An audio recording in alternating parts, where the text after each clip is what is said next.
guys, welcome back to Lydia's Plate. So glad to bring you another video.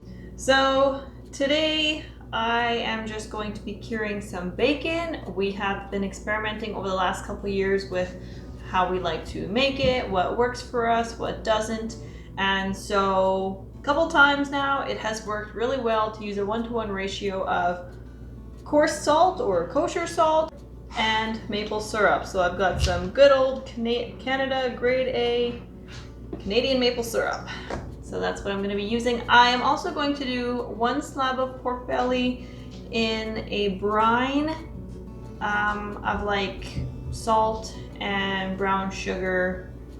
And I was doing a 1-to-1 ratio of salt and brown sugar as well, but that just didn't penetrate as well as the maple syrup because it wasn't as liquidy, and so we seem to get a better result if it's a little more liquidy. So just the straight brown sugar was too dry, so I'm going to add a little liquid this time. So another thing that we have found to help us have better success with this is to stab the pork belly with the fork and all the way through. So once I have the salt and the maple syrup on here, that's what I'm gonna do to make sure that it penetrates all the way to the middle. The very first time that I did it, I didn't do that. The recipe didn't say to do that, and so I didn't. And the center ended up being kind of gray. It wasn't that it was bad, you could just tell that the curing hadn't gotten all the way through, and so it was just gray and flavorless. But hopefully it'll work this time. We tried 1 slab where we cut it into thirds, and then we did 3 different kinds of brines or rubs, and stabbing the fork worked with that. So I'm hoping it wasn't just because it was a small piece. That's what I'm going to find out here. So we by no means know exactly what we're doing, but we just thought you might be interested to come along and see what we're doing. Let's get some bacon going.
Check out that slab of pork belly. That is gonna make some good bacon.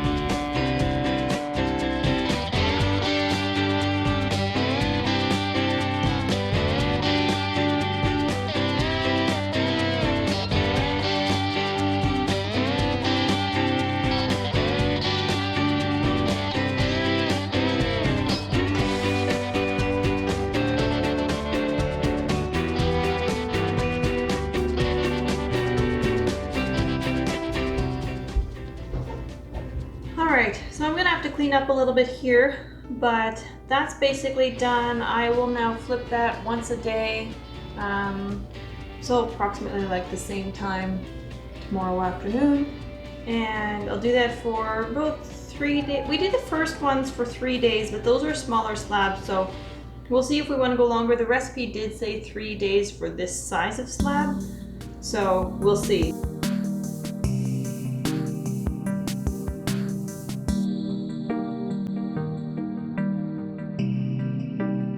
So this slab is a little bit bigger than my pan, and I do want the meat to be able to soak all the way in the brine. So I'm going to cut it a little bit smaller here. So I'm still gonna cure this chunk because I want as much bacon as I can get. It does look like there's quite a chunk of fat running through there, but some of our other bacon has looked like that too, and it's still been really delicious. So I'm gonna brine this one up too. So now for this one, if you want something tried and true, don't follow this because we're still learning. But if you're just interested in learning too and you want to see what people do when they experiment, you're at the right place. So because the straight brown sugar and salt did not work out well for us, we weren't very happy with the results. The flavor just didn't come out like that. Brown sugar flavor just didn't come out the same way the maple syrup did. So I did see recipes where you could add water to your brine and make a brine like that and everything. And our ham brine is like that, except it has to be cooked first, and then it also has some tender, quick curing salt in there.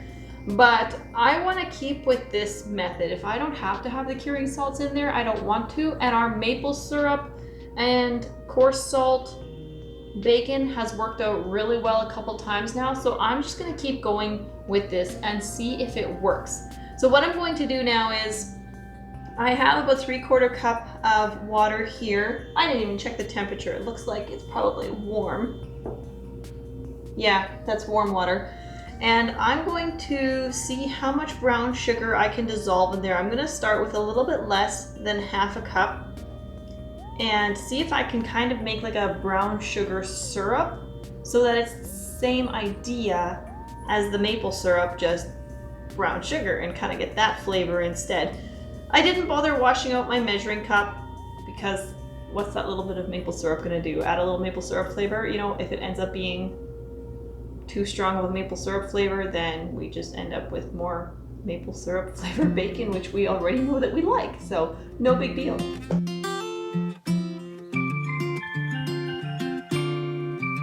I'm just going to use my same already super sticky, dirty fork and see if I can get this all mixed in here.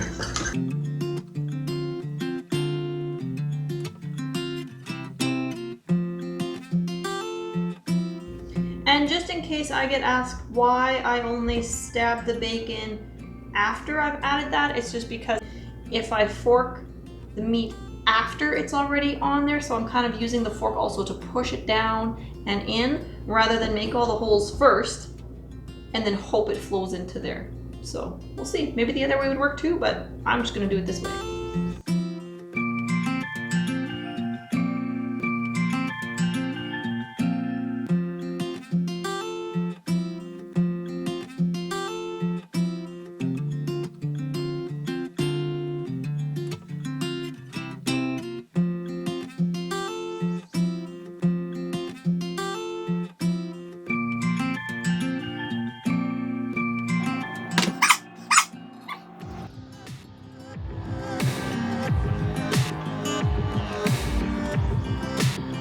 A few years ago, when we started getting into butchering our own meat, we YouTubed how to tie hams. And so there are some very good YouTube videos out there on how to tie up meat. I just learned from watching other YouTube channels, and I'm so thankful that they were willing to put videos out, and so that is partly why I started as well. I just want to be able to help others and share whatever knowledge I've gained and continue learning from others.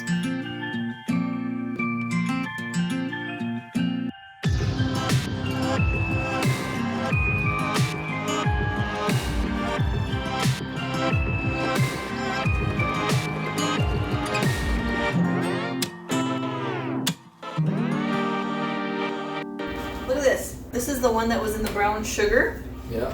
And it's still very light. Like it gets a little dark on that side, but look at, whoops, look how dark this stuff is. Nice. Very dark. That took it real far. Mm-hmm. Yeah, so maybe that stabbing really worked. Alright, so there we go. The bacon slabs are all tied up, and I left these loops, and as you saw, I was trying each one to make sure that it would be strong enough to hold the bacon slabs. I hope you can see the distance here from where the smoke is going to be coming from to the bacon.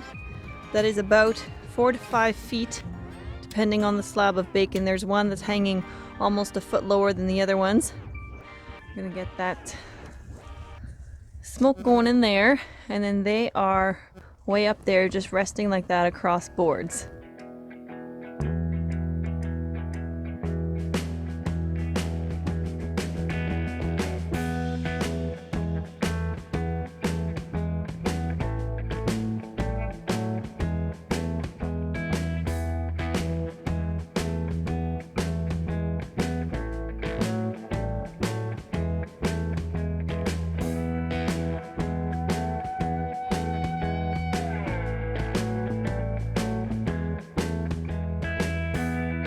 We call it hot smoking. And how long do you smoke it for? I go until it starts rendering. So rendering means once the fat starts dripping. Yeah. Once the fat starts rendering off the bacon, then I usually try to give it smoke instead of heat. And at what point? So at what point do you pull the fire out? Once I'm ready to pull the meat out, Okay. I'll probably just move it to the side and take the slabs out. So that fire's got to be going good and solid before we can close up the door and let it start smoking.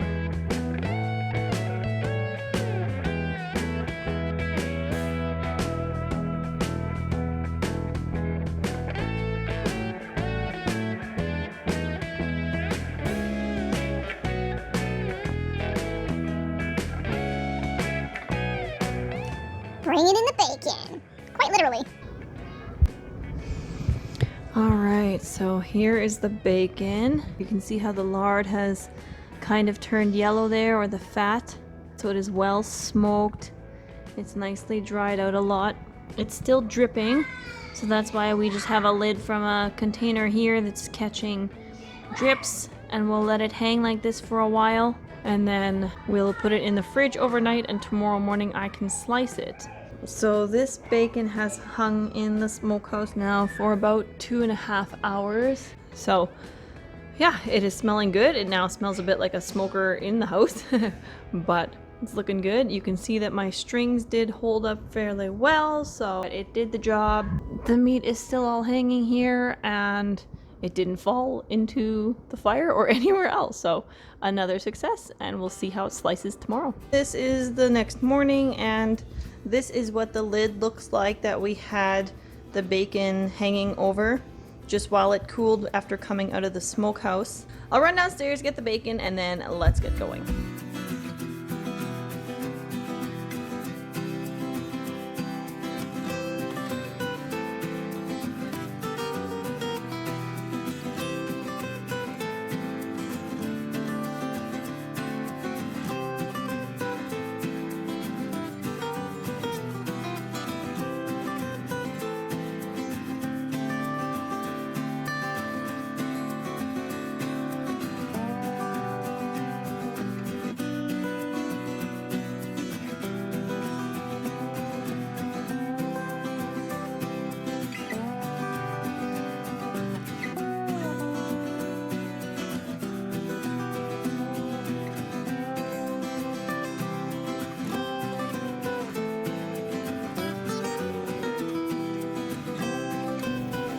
The bacon turned out very salty. Next time we will either use less salt or soak all the slabs after smoking. Currently we soak each individual package for about 24 hours before frying it. Then they're not too salty.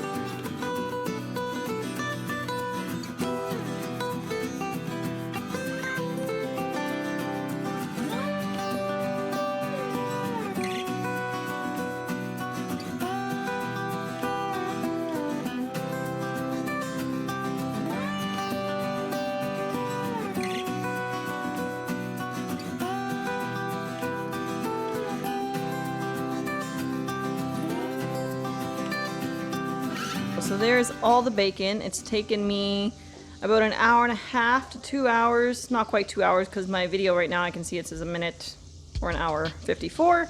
It's taken about a good hour and a half to get all this bacon cut. My cutting hand is definitely feeling a little bit numb. So that feeling will come back. Happens every time I cut a whole bunch of corn and fall too. So this was all the brown sugar bacon, and then this is all the maple bacon. The maple bacon was quite a bit darker. I'm happy to see it looks like we got the cure pretty much through. Some of the bacon here is definitely quite red still, like this right here. That's quite red, so I'm curious to see how that's gonna fry up. But we're gonna get this into the freezer. We've got a little bit frying right now. Carissa here is frying some bacon. So that's frying. There is some already fried bacon. Ooh, and it smells so good. But, all right, I'm gonna go because we gotta get this packaged up, and I'll see you in the next one. Thank you so much for watching. If you want to hit the like and subscribe and everything, totally up to you. And hope you're doing great. See you in the next one. Bye, guys.